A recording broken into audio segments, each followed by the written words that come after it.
Ahora yo me voy en ruta express porque es más seguro. Salgo de las Malvinas hacia la 25 de julio. Un poco más segura con mis niños y con mi hijo en este caso. Voy bien sentada en mi casa por 25 centavos. Esto es transporte digno. Esto es real. Hola amigos, hola amigas, bienvenidos a un nuevo News and Coffee desde Il Barista, cafetería de especialidad en los bajos de la Cámara de Comercio de Quito, al norte de Quito, en la República y Amazonas. Agradecer también a nuestros auspiciantes que siempre apoyan este espacio, la Agencia de Tránsito Municipal de Guayaquil, la ATM, a Hyundai y también a Michelin y Talcauchos. Entonces tienes que ir, no seas gil, anda, cambia tus llantas. En Michelin y Talcauchos hay uno en el Inca y Amazonas, hay otro también en Tumbaco, diagonal al Club El Nacional. Así que no corras peligro y anda, cambia tus llantas. Vamos entonces con las noticias en caliente.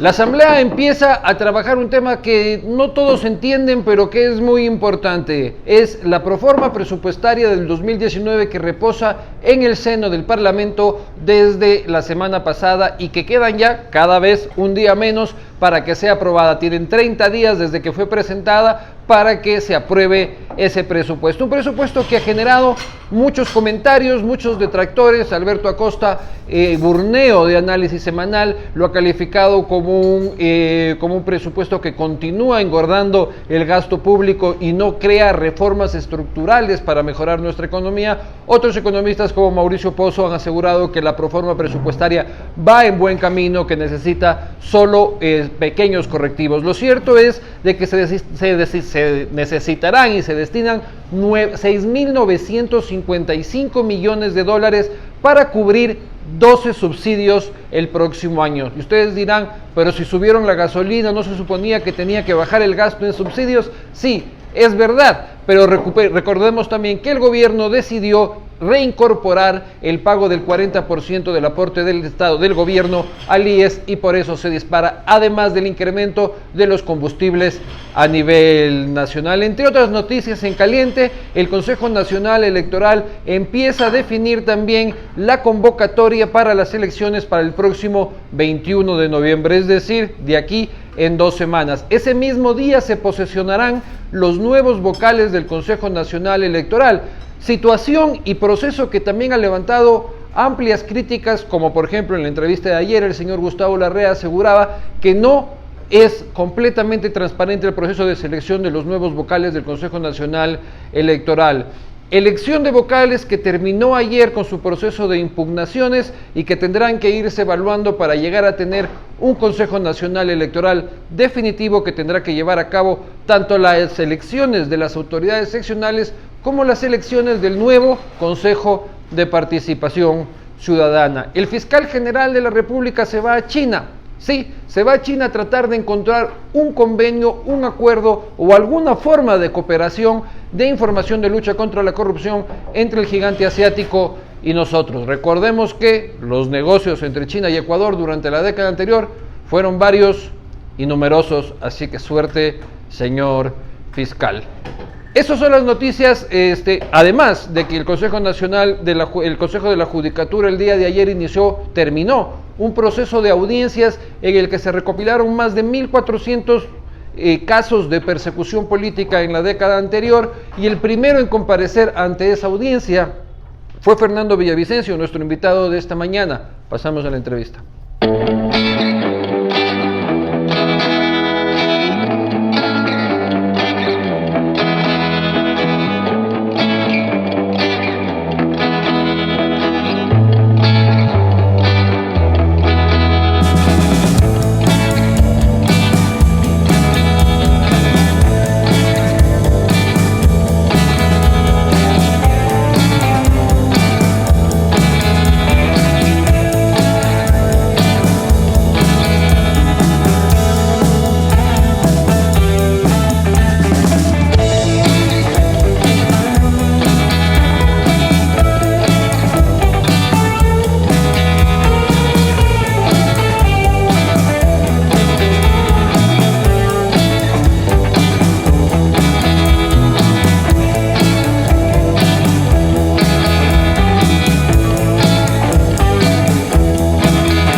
¿Estamos? Hola, bienvenidos a News and Coffee. Estamos aquí con nuestro invitado de esta mañana, Fernando Villavicencio. No necesita presentación. Estuvo ayer como parte de las audiencias en la Mesa de la Verdad del Consejo de la Judicatura, contando tu caso. ¿Esta es una mesa creada más para el show político o tiene en realidad una importancia en escribir una memoria histórica en este país? Primero, muy bonito estar acá, en Casa Nueva, el pan está rico, qué pena que no esté Anderson, hacía buenas preguntas. Es el único que dice eso. Sí, entiendo que otros no, pero hacía buenas preguntas y era muy considerado. ¿Te he Pero tratado bueno, mal? ¿Hasta ahorita? Todavía no. Todavía no, Pero entonces por el pan vamos a ver. bien. Bueno, yo creo que es muy difícil hablar de show luego de una década de dolor. Los que pretendan hacer show con una mesa tan seria, tan dolorosa, tan necesaria, bueno, se llama mesa porque hay que llamarlo de alguna forma, pero es un espacio donde las heridas, donde el dolor, donde los gritos, donde la necesidad de justicia sin duda está. Y yo he llevado lo mío que es bastante, pero que es para una partecita de un país destrozado durante una década. Y digo destrozado porque así fue. 1400 historias de violencia, de violación de derechos humanos, de violación a los debidos procesos. Sin duda, crean y construyen una historia. Para mí eso es lo más valioso. No tiene ninguna influencia judicial, a pesar de ser organizado por la Judicatura. Es más que nada un tema histórico, no tiene ninguna influencia a nivel jurídico. Que la iniciativa haya nacido del Consejo de la Judicatura es loable y que las víctimas exijamos que sea autónoma, independiente, es un derecho y es una obligación de las víctimas. Es decir, el intento de capitalizar eso políticamente o institucionalmente es un intento fallido desde la forma que yo pienso, porque es tan monumental, tan colosal la violación de derechos humanos que nadie con un mínimo de ética o con un gramo de ética se atrevería a utilizar políticamente. Yo, por eso ayer he hecho, además de que ya he entregado en el proceso los documentos que confirman la utilización de la justicia de forma aberrante por parte de Correa y su gente para perseguir ¿qué? En mi caso, hay evidencias suficientes de una utilización de la justicia para perseguir un delito de opinión, delitos que están siendo enterrados en el mundo, que han sido enterrados en el mundo. Judicializar un reportaje, judicializar un pedido de información y de investigación judicial, como fue el caso del 30S. Entonces, yo ayer les he pedido al Consejo a la Mesa de la Verdad y la Justicia, que se investigue la forma como operaron los jueces y fiscales en el caso del 30S. Luis Eduardo, yo tengo 9 juicios, tenía. ¿Cuántos te quedan? Entre civiles y penales. ¿Te queda alguno? Me queda uno seguido por el patrocinador del SAR petrolero que está siendo investigado por el negocio Petrochina. ¿Por Eduardo Cadena o tienes un...? Por Joffre Campaña. Por Joffre Campaña. Sí. Claro. Y por supuesto también he pedido al Consejo de la Judicatura que investigue a Joffre Campaña. Porque este señor, ¿sí? Mi esposa le visitó cuando yo estaba en Sarayaku, sufriendo el dolor de la persecución en la clandestinidad. Mi esposa le visitó, le entregó vía correo electrónico varios documentos personales para que él me defienda. Y este señor agarró la información y le entregó a Enrique Cadena.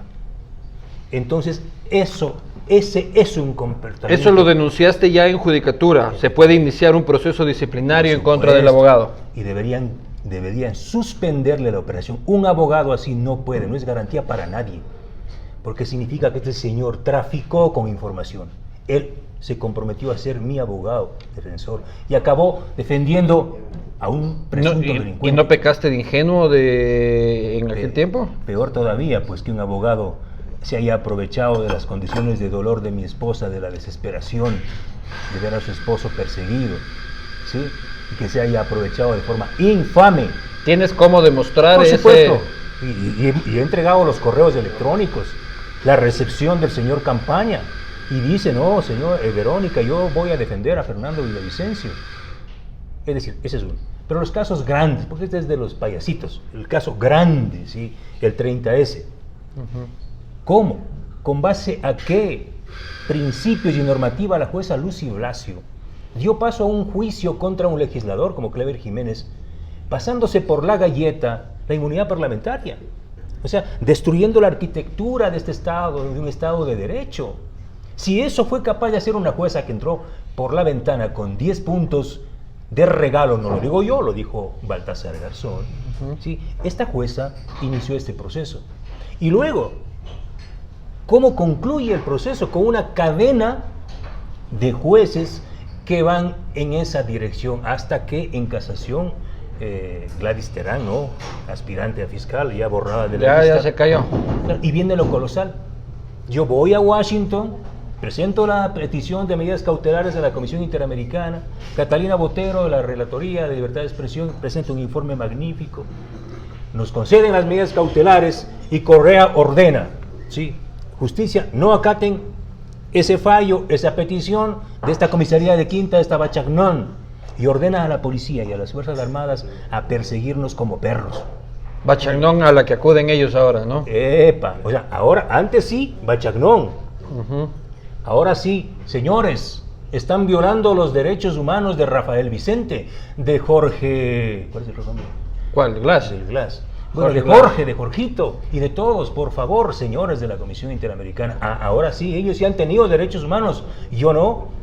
Clever Jiménez no, los 10 del Uruncoto no, ¿sí? Galo Lara no, Fernando Valda no, 1.400 ciudadanos y ciudadanas de este país, de los que están registrados ahí, otros quizás por miedo no han llegado, han sido víctimas y fueron víctimas del Correato, y este país necesita no un baño, una cascada, un Amazonas de verdad y de justicia. Eso es lo que esperamos nosotros, para que nunca más un periodista sea judicializado, para que nunca más un ciudadano, por pensar distinto, sea encarcelado. ¿Este proceso puede terminar en solicitudes de reparación al Estado, estos 1.400 casos? ¿O no tiene ese objetivo? Porque puede generar la suspicacia de que luego todas estas personas pidan algún tipo de indemnización al Estado por... Contempla, sin duda contempla reparación efectiva. ¿Tú estás contemplando en tu caso? Para mí la reparación angular, central, es que se introduzcan en las leyes, en el Código Orgánico Integral Penal, en la ley de comunicación, o que mejor dicho se incendie esa ley, ¿sí? Que se modifique la normativa. Reitero, nunca más puede ser un periodista perseguido, judicializado, nunca más un ciudadano por su opinión puede ser encarcelado. Esa es la reparación. Tiene que haber una reparación para la patria. El momento en que la patria es reparada, que la democracia es reparada, Fernando Villavicencio es reparado, los ciudadanos son reparados. Pero billete no buscas ni quieres. Mira, billete, que me devuelvan los $48,000 Rafael Correa, así no le pido nada. Rafael, devuélveme los 48,000, tú le quitaste a mis hijos. Eso sí, no te voy a perdonar, o sea, yo no estoy pidiendo nada. Yo hasta ahora estoy pagando. Ese proceso de reclamo que estás haciendo, ¿lo estás haciendo por la vía judicial? ¿Cómo vas a hacer para ese es solo un eso? proceso que lleva adelante la Comisión Interamericana de Derechos Humanos y no sé cómo vaya a proceder. No te va a soltar $1 el tipo, si es complicado va a estar eso. Yo sí lo voy a sacar, yo lo voy a sacar. Y lo voy a sacar con el otro juicio que presentaré en las próximas horas. Vamos allá, ayer anunciaste que presentarás una denuncia por robo en contra de Rafael Correa, Gabriela Rivadeneira. Son 20 los que estás incluyendo ahí. Creo que estará tu buen amigo Alexis Mera. ¿Quién nomás estás incluyendo ahí? ¿Y por qué? La Navidad del 2013, 11 de la noche, un pelotón del GIR, 13 policías, máscaras, ametralladoras, decenas de fiscales y asesores, 80 vehículos circundando un barrio popular de Carapungo, llegan a la casa del delincuente Fernando Villavicencio, con un acto urgente pedido ¿por quién? Por Rafael Vicente y Alexis Mera Hiller. ¿Cuál era la acusación? Villavicencio ha hackeado las cuentas de la presidencia y ha publicado un reportaje en Plan B llamado El Expediente Chevron, con información reservada. El mundo se puede caer. Claro. Es decir, si ellos no tenían el argumento falaz, temerario, del hackeo, no se justificaba un acto urgente y un allanamiento. Ellos crean de forma deliberada, perversa, preconcebida el acto urgente y utilizan la justicia. Para ponerte en sencillito, Rafael Correa y Alexis Mera querían tener acceso a mi información y a la información de Clever Jiménez. Podían haberlo hecho como cualquier choro, punga o lo que sea. Me asaltan en la calle, me quitan la laptop y listo. Pero no. Usaron el Estado para robarte. Ellos utilizan el Estado para robarme. Esto es lo nuevo, lo hermoso, ¿sí? Para robar no a cualquiera, para robar a un periodista. Y más aún, ¿sabes qué? Para acceder a las fuentes. Robar información. Es decir, violan el principio y la columna vertebral del periodismo. Acceder a las fuentes, y ellos accedieron a las fuentes y ponen en riesgo la vida de las fuentes. ¿Eso ya no está prescrito en todo caso? ¿El delito? El delito no está prescrito porque el robo calificado... ¿Cuánto sí, tiempo dura el delito? 7 años, entiendo. ¿Sí? El robo calificado se realiza en el allanamiento a mi casa y a la asamblea Al despacho de Jiménez. y al despacho. ¿Qué se hace? Se llevan la información. ¿Qué dicen? ¿Qué se comprueba luego? Por la propia versión de ellos. ¿Qué dice Alexis Mera horas después? Dice, hemos confirmado que la compañía Chevron fue la que hackeó nuestras cuentas desde el año anterior. Es decir, ellos sabían que Villavicencio y Jiménez no hackearon. No, y además recuerdo claramente que Correa al poco del allanamiento ya hablaba sobre el contenido que tenían tus archivos, es decir, él tenía poder, él tenía acceso y poder sobre los contenidos y sobre el botín, en este caso, que es lo que se habrían robado. Preciso, además Mera lo dice, enviamos a nuestros abogados a la casa de Villavicencio. ¿Qué hacían los abogados y los agentes de la SENAIN y de la UCSI en mi casa? O sea, no era el poder judicial el que te allanaba, era el poder político ejecutivo. El teniente Galo Erazo, premiado por María Paula Romo ahora, ¿sí? Con primera antigüedad como mayor, Estuvo él en tu casa. ingresó a mi casa y el señor tiene que responder penalmente. ¿Quiénes le entregaron la información a Rafael Correa? La información de mi casa que debía estar bajo custodia, bajo cadena de custodia. El fiscal José Luis Caramillo, a que el Consejo de la Judicatura le regaló una notaría, tiene que responder penalmente, van a ir a la cárcel. ¿Sí? No dejemos saltando esa pelotita del agente de SENAIN que dices que ha sido premiado por la actual administración De la del UCSI, ¿no? Ministerio De la UCSI. de la Unidad de Seguridad de la Presidencia, de donde salió Romy Vallejo, recordarán siempre. Sí. ¿Cómo es esto de que uno de los que invaden tu domicilio ha sido premiado por la actual ministra del Interior? Bueno, el señor ¿Por Galo Erazo- desconocimiento o qué sospechas? Bueno, yo eran? creo que por desconocimiento. ¿No? O sea, yo le tengo aprecio y respeto a María Paula Romo y no tengo por qué. No, es una persona decente. Yo creo que hay un gravísimo error, ¿sí? De auspiciar o de emitir una primera graduación, no entiendo bien cuál es el título. Ascensos a un señor que tiene que responder penalmente. ¿Por qué el señor estaba en mi casa? No tenía nada que hacer en mi casa. Y yo he difundido las fotografías. ¿Qué hacían los abogados de Correa y Mera en mi casa? ¿O qué hacía la Secretaría de Inteligencia en el despacho del legislador Clever Jiménez? Tenemos todas las evidencias de eso. Es decir, fue un robo de información pública, de información gravísima que involucraba la corrupción. Mira, en el reporte que yo voy a presentar y en mis computadoras está información de... ¿Qué vas a representar en la presentación de la Por demanda? supuesto, informe sobre las fallas de Coca-Cola Sinclair que yo publiqué en Vanguardia. ¿Sí? Las fallas, que ahora hay 4.000 fallas, fueron advertidas por este periodista en una publicación de Vanguardia y estaban ahí los documentos que le entregaron a Correa el año 2012. Es decir, ellos sabían que estaban construyendo mal Coca-Cola Sinclair. La información de Refinería Esmeraldas, que luego yo publiqué en 2016, de los negociados de Alex Bravo y Capaya, estaba gran parte en esa computadora. Es decir, lo que quería Correa y Mera, lo que quería... Pero habrás tenido respaldos, no creo que haya sido tan por eso, ingenuo, claro. por eso publiqué. Gran parte de esa información, o una parte de esa información, yo tenía en respaldo, si no hubiese podido publicar. Pero lo que querían ellos es saber qué tiene Villavicencio Que se viene.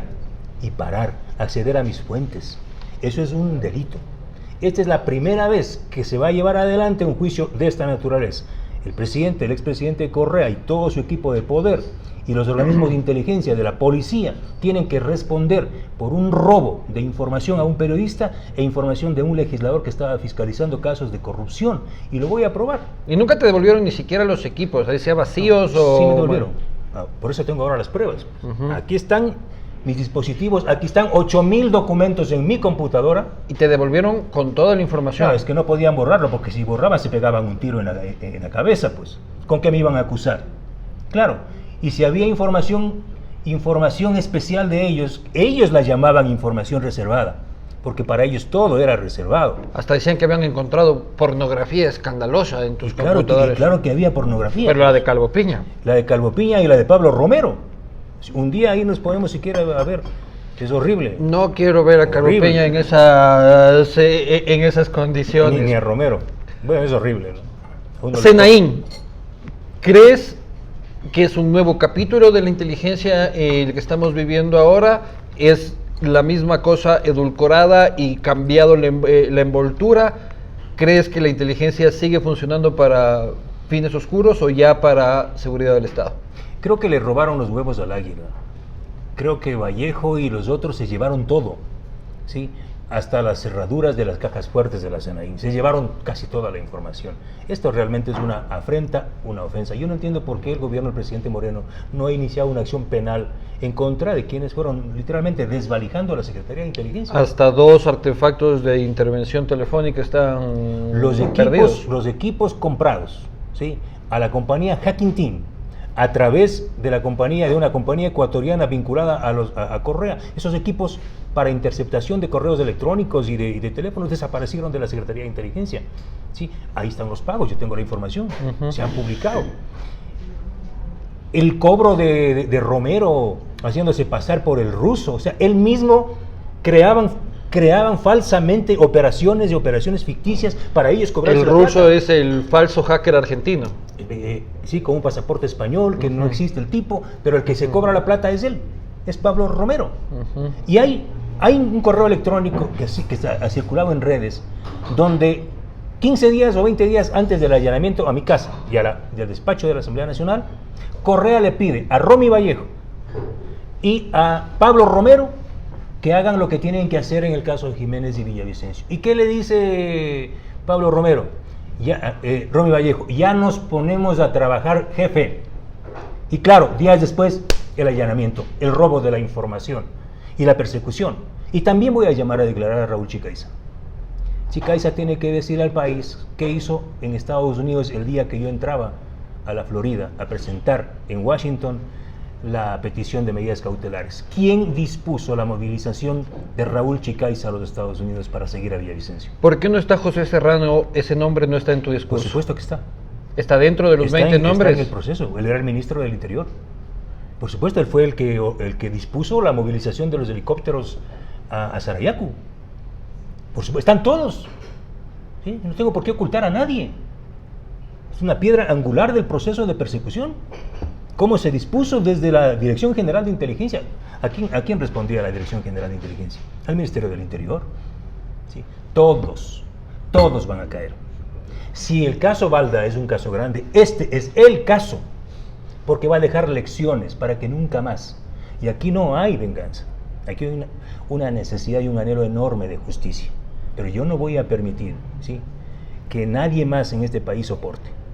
¿Sí? Si sirven de algo las lágrimas, el dolor y todo de mi familia, que sirva para eso. La semana pasada se declara inocente en uno de los casos de refinería a tu buen amigo Alex Bravo y a tus grandes amigos de la fiscalizadora Worley Parson.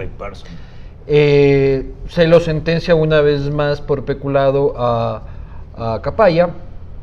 Este es un caso, tratemos de explicarlo técnicamente porque no es uno de los casos de refinería. La gente entiende de que es el caso de refinería que se lo saca a Alex Bravo. No, a Alex Bravo todavía le quedan 18 meses, que es poco para lo que hizo en realidad con los fondos públicos, pero es un contrato específico de fiscalización, de manejo de cómo es la parte técnica. Y repotenciación. Sí, pero es un... Condensados. Condensados.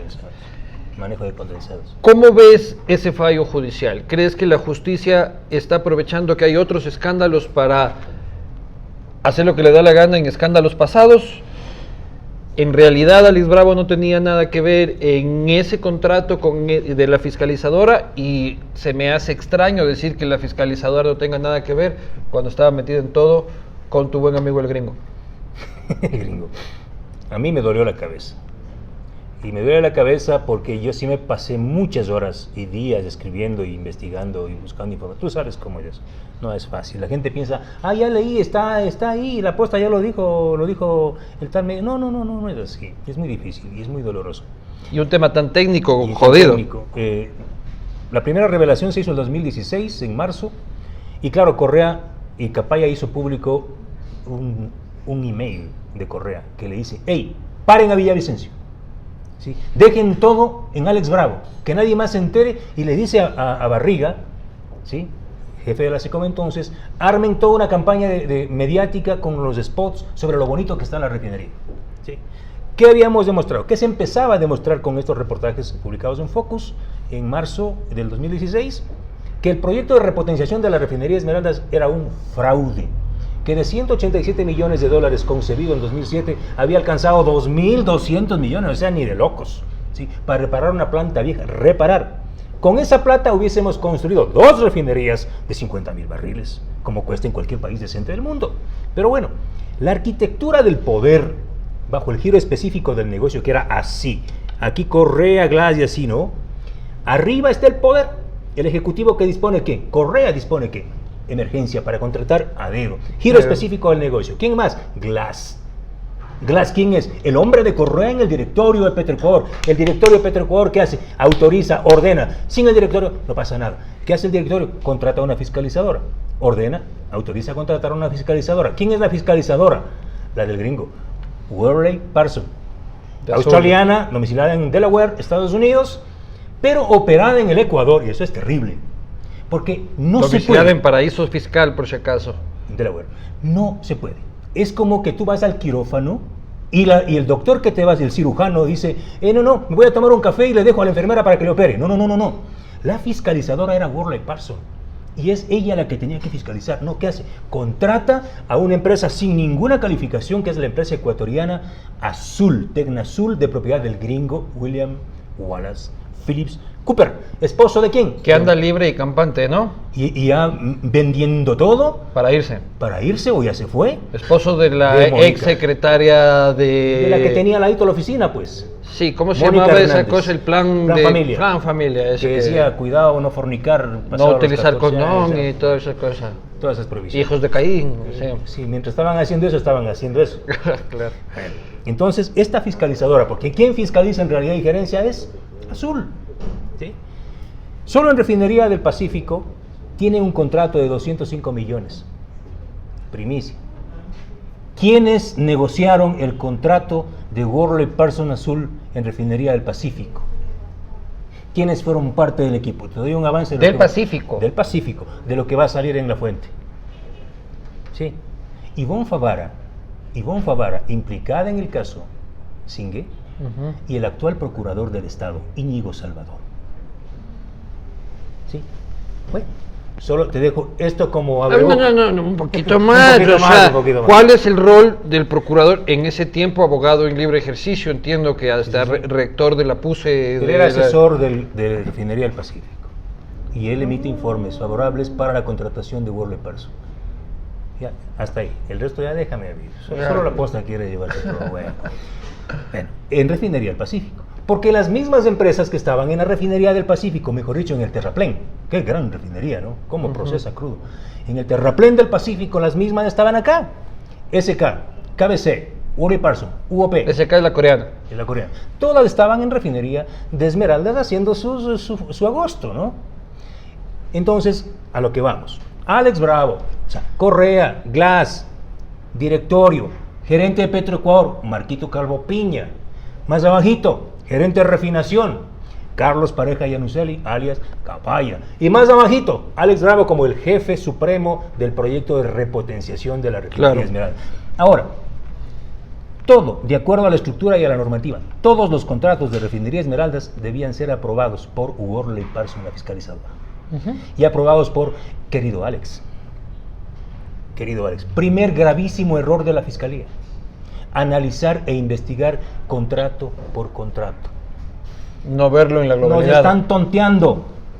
Señores fiscales, no nos vean la cara. El esquema es uno solo. Debían haber hecho una indagación previa por el proceso de repotenciación de la Refinería Esmeraldas, porque es uno solo. Todos los contratos tienen la misma fórmula delictiva. Entonces resulta que ahora viene un proceso con informe de la Contraloría General del Estado, responsabilidad penal. Entonces, el contrato de condensados, mañana el contrato el cambio de las válvulas, mañana el contrato del edificio de acá, mañana el contrato, y así se van tirando la pelotita, ¿sí? Lo que acaban de hacer con Alex Bravo, al declararlo inocente en este proceso, crea un precedente. No sé si se dieron cuenta, porque si en este proceso el señor Alex Bravo, que fue el jefe de proceso de repotenciación, es declarado inocente, Es un dominó que va lo mismo le va a pasar en el otro contrato, porque fue la misma fórmula. Está claro, aquí hay una acción concertada. ¿Y por qué se le cargan a Capaya? En cambio a él le vuelven a declarar culpable y le meten 10 años. De lo que yo puedo percibir, porque el señor habló demasiado, y habló incluso antes de haber firmado una cooperación eficaz. Entonces venganza contra Capaya. Bueno, no, yo lo veo así, y el país lo está viendo así. Y si viajó el señor ministro del Interior en avioncito especial, le trajeron de Miami con las grandes seguridades. Mira, Carlitos, aquí te vamos a tratar muy bien, y en pocos meses saldrás en libertad. Cuenta toda la historia, y claro, contó historias que no todos les gustan, como son las trafacías en el comercio de crudo. Pero también tampoco las pudo probar. Y en el comercio de crudo, ahí a mí algo que me escandaliza es que otro buen amigo tuyo, Nielsen Arias, Estos amigos. de sus amigos tuyos, nadie habla de él en este país. Aparte de ti, aparte de Galolar, pero me explico, eso no es un gran escándalo cuando fue un tipo que manejó miles de millones de dólares en este país, que es el gran zar de la comercialización del petróleo desde el lado público, que nadie sabe dónde está, que dicen que tiene una joyería en Dubái, que dicen que almuerza con Polite en Miami, pero el tipo la sacó bien. Es que cuando robas bastante la sacas bien, pues. O sea, por eso la invitación que hace la historia de este país esta década es: señores, roben bastante porque serán sobreseídos. Si usted roba poquito, roba un cilindro, roba una gallina, usted está condenado. Pero si usted roba bastante, sí, harto, como dice, usted será un hombre libre, bien recibido, y les llamarán hombre de negocios, ¿sí? Y con un gran portafolio. Bueno, esa es la historia del señor este que era vendedor de parabrisas. Hicimos una gran publicación, yo he hecho muchas, están en mis libros, en La Hora también lo publico. Hay un informe con responsabilidad penal de la época de Polite. Informe con responsabilidad penal en contra de Nielsen Arias Sandoval. Y ya para que Poli te ponga una responsabilidad penal hay que ser bien. O sea, realmente es ya que la lluvia penetró y rompió toda la seguridad. Que ya era incontenible. Ya. Sí, o sea, eso. Ese informe está más de 2 años en la fiscalía. Yo le pedí al fiscal Pérez: fiscal, vea, en el caso Petrochina, empiece por la cadena, por el eslabón más débil, pues más frágil y más visible. Empiece por Nielsen Arias, agárrelo a este señor. Les pedí: no permitan que se vaya. El tipo está en Miami, viaja a todo lado. Es más, hace un año atrás envió a su familia a estudiar en las grandes universidades de los Estados Unidos. Este señor es una pieza clave de todo el proceso de firma de contratos con los bancos chinos y el pago de esa deuda china con petróleo descontado. Pero el viaje del fiscal no puede apuntar también hacia allá. Tú dices que el fiscal no hace nada, el fiscal está viajando a China precisamente. Bueno, espero que viaje a eso primero, ¿no? Espero que viaje a eso, espero que se pueda consolidar y armar un acuerdo de asistencia penal con la fiscalía, con el gobierno, con la justicia china, mejor dicho. Los chinos son jodidos para soltar información. Sí, muy jodidos, y también si están implicados sus socios. Que también los chinos deben estar hasta acá. Sí. Pero yo creo, y te voy a decir con absoluta sinceridad, yo conozco mucho el tema, he revisado la información que hay en Fiscalía, tengo acceso a esa información, gran parte de esa información la he facilitado yo, hay suficiente evidencia. No es necesaria la cooperación china. Sería a posteriori, en el proceso, hay suficiente evidencia, ¿sí? Es más, hace pocas horas se acaba de presentar, no leído, es reservado, el informe del perito, contratado por la Fiscalía. Es decir, el fiscal Paul Pérez tiene En comercialización. en el tema Petrochina. Es decir, el fiscal Pérez tiene toda la información suficiente para iniciar un proceso de instrucción penal con orden de prisión en contra de Correa, Glass, todos los exministros de finanzas, todos los operadores de Petroecuador y los operadores privados que andan por ahí en España. ¿Sí? Eso está claro. Igual que el caso Singue. Todo está listo. Eso es lo que me conduce a mí a pensar y a sentir que hay unas presiones descomunales sobre el fiscal, a quien yo considero una persona honrada, pero sin apoyos políticos. ¿Sí? Además, es un monstruo gigantesco lo que hay que investigar, no sé si es que se da abasto. Bueno, Humanamente creo que es imposible investigar los 10 años de corrupción. pero quítese la horchata de las venas, póngase sangre, o sea, para que es fiscal. O sea, Creo que ya no quiere, creo ya, por eso mismo. o que a los periodistas, tú y muchos periodistas nos hemos jugado la vida y el pellejo, y tenemos más sangre que horchata, y ellos son funcionarios, son operadores de justicia, hagan su trabajo, o si no, dejen que alguien venga, o esperan que la sociedad se aproxime, que las calles empiecen a calentarse, que se aproximen a la fiscalía y a la corte. Eso espera, eso va a pasar, las ollas se revientan. Un tema para finalizar que no quiero que quede ahí. Ayer en la mañana estuvo aquí Gustavo Larrea y decía no entender de dónde sacaste que él se haya reunido con los hermanos Alvarado antes de la fuga. ¿Tu versión ahora? Es precisa, absolutamente precisa. No lo puedes negar, Gustavo. Tú te reuniste con Vinicio y con Fernando a las 7 de la noche, el jueves 26 de septiembre del 2018, en la suite número 1008 del Hotel Marriott, piso 10, suite regentada y pagada por Wilson Barahona. No más. ¿Y qué se trató ahí adentro? Bueno, eso sí, ya no sé, pues. O sea, pero sí. Él dice que se pueden revisar las cámaras del hotel y verificar que no estuvo ahí. Yo jamás he mentido. Si no, pregúntenle a Mangas. He cometido algunos deslices, pero jamás. Me puedo equivocar en cositas, sí, pero eso fue y es verdad. Hablando sobre la fuga, tú tuviste un grillete, el informe se publicó este fin de semana, habla de que de cerca de 200 y pico de llamadas, Fernando Alvarado no contestó 180 llamadas, más de 300 alertas por baja de batería, por sacarse el grillete, por grillete apagado. O sea, el tipo venía demostrando de que le importaba poco o estaba testeando la reacción del dispositivo y la reacción de las autoridades.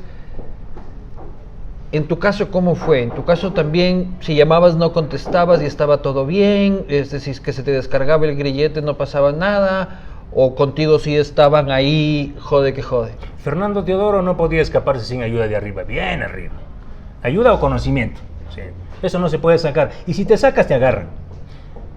Cada 3 horas sonaba el dispositivo, porque tiene un sistema de intercomunicación, ¿sí?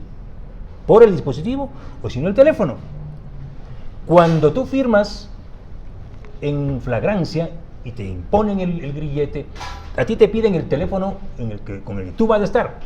Porque si el dispositivo tiene o emite una alerta, automáticamente les llaman a tu teléfono. Porque se puede perder el GPS, o sea, la forma de saber dónde estás, y automáticamente te llaman al teléfono. Es decir, a mí me llamaban cada 3 horas, al punto que yo le daba a mi esposa, me contesta, sí, el señor Villavicencio no está, ya se fue, se fugó, no, es que está ahí. ¿Y qué quiere? Que le cargue el teléfono, que le cargue el aparato. Pero no estamos en un sitio fijo, déjeme llegar, necesito una media hora, estoy en el auto, déjeme llegar para conectarme, pero que sea rápido. Todo el tiempo.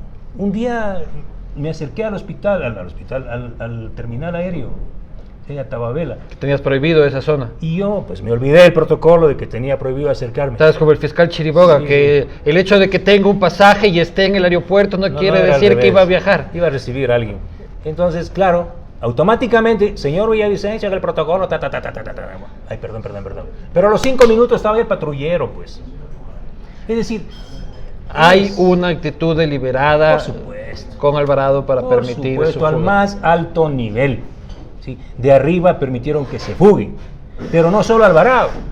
O sea, ¿por qué tanta preocupación? Claro, Alvarado era un ruiseñor y nunca apresan a un ruiseñor, porque un ruiseñor puede cantar las melodías que van a hundir a toda una mafia. Alvarado no podía estar preso, porque caían los que son y los que son. Él sabe la historia completa, no solo del manejo del estado de propaganda, sabe las corruptelas y bien agendadas. Pero ¿por qué no decimos nada de todo el grupo que ya se ha fugado? Toda una pandilla se ha fugado. Nielsen Arias, el señor Solís, Walter Solís. el señor excontralor. Señor Poveda sigue por El aquí. ¿O señor ya se Poveda fue? está sacando, creo que va por el tercer título o tercera maestría en... Puta, sí que me manden rápido. Voy a Chile, tercera maestría en Chile, estudiando, ¿ah? La señora Duarte no ha vuelto La más. señora Duarte ya ni canta, o ya no anda cantando. ¿Y quién más? El señor Merizalde. ¿Dónde está el señor Merizalde? ¿Alguien sabe dónde está Pedro Merizalde? Que le preguntan al hermano. El del Campo Singue y el de Petrochina y el de todas las corruptelas y el de la planada de la refinería del Pacífico. ¡Voló! Yo tengo un registro de 80 que volaron. Pásame el registro, pues. Y Eso está entre tiburones, sardinas, sardinitas y wishes. Todos se han ido. 80 dices Como mínimo. 80. Y aquí el presidente viene y dice, oiga, dáramos información para luchar contra la corrupción. Y Está en acá- sus propios registros de migración, debe estar, pues. Pero por supuesto, yo le entregué al presidente la información, ya no se haga. Ya no. El discurso de lucha de la corrupción del presidente entonces para ti es circo. Circo, con payasos, con cornetas, para endulzar el oído de la gente. Es creernos bobos. Sí. La lucha verdadera contra la corrupción no lo va a hacer este gobierno. Lo va a hacer un pueblo valiente. Lo va a hacer la sociedad. Sí. No queda otra. Yo sé que no es fácil. No lo van a hacer ni estos fiscales. Lo va a hacer otra gente, otra generación. La generación que viene. Perfecto. Italcauchos de Michelin te regala balanceo por un año para que no te vayas a estar chocando ahí y diciendo de que es atentado contra tu vida y en realidad es que no mantienes bien el carro. Vas llevando esto y tienes balanceo un año. Primero hay que comprarse el carro. ¿Y cómo dices que cuando te Mi llama? esposa, Ah, mi y entonces esposa, lleva el carro de tu esposa. Sí, nada más. Esto ha sido News and Coffee. El día de mañana estarán nuestras compañeras. ¿Quién va a estar? Una de nuestras compañeras de la posta dirigiendo la entrevista. Por favor, sean amables con las señoritas. Que se viene un tema muy interesante. Esta semana volveré en uno de estos días. Esta ha sido nuestra entrevista con Fernando Villavicencio. Temas de interés nacional, lucha contra la corrupción. Largo. Podríamos quedarnos hablando sobre cada uno de estos temas por horas. Vamos a punto final.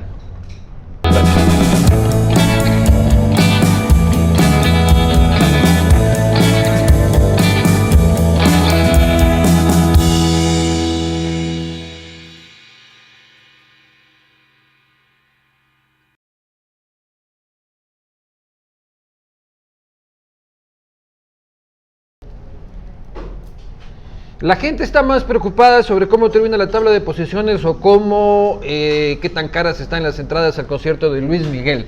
Y eso les preocupa mucho más que el proceso de creación de una memoria histórica en este país. Todos los países racionales y coherentes, por lo menos del hemisferio occidental, cada que han salido de un proceso totalitario se han preocupado de escribir esa memoria histórica, de tratar de aprender de esos errores para que no venga mañana, en 15 o en 20 años, otro proceso igual de populista y totalitario y nos lleve a las mismas mazmorras, a cometer los mismos atropellos en derechos humanos, a cometer los mismos errores. Es el momento de que Ecuador se comporte como un país adulto, que se comporte como un país maduro, aprenda de los errores y aproveche de este espacio, no de este, sino del espacio de debate social sobre la creación de esta memoria histórica para no volver a perseguir a gente por sus posiciones políticas, no volver a perseguir ambientalistas por su defensa de distintos campos o distintas zonas protegidas. Es hora de que el Ecuador empiece a madurar y empiece a sacar lecciones. Esto ha sido todo por hoy en News and Coffee. Nos vemos la próxima semana. Digo, mañana o una de esas.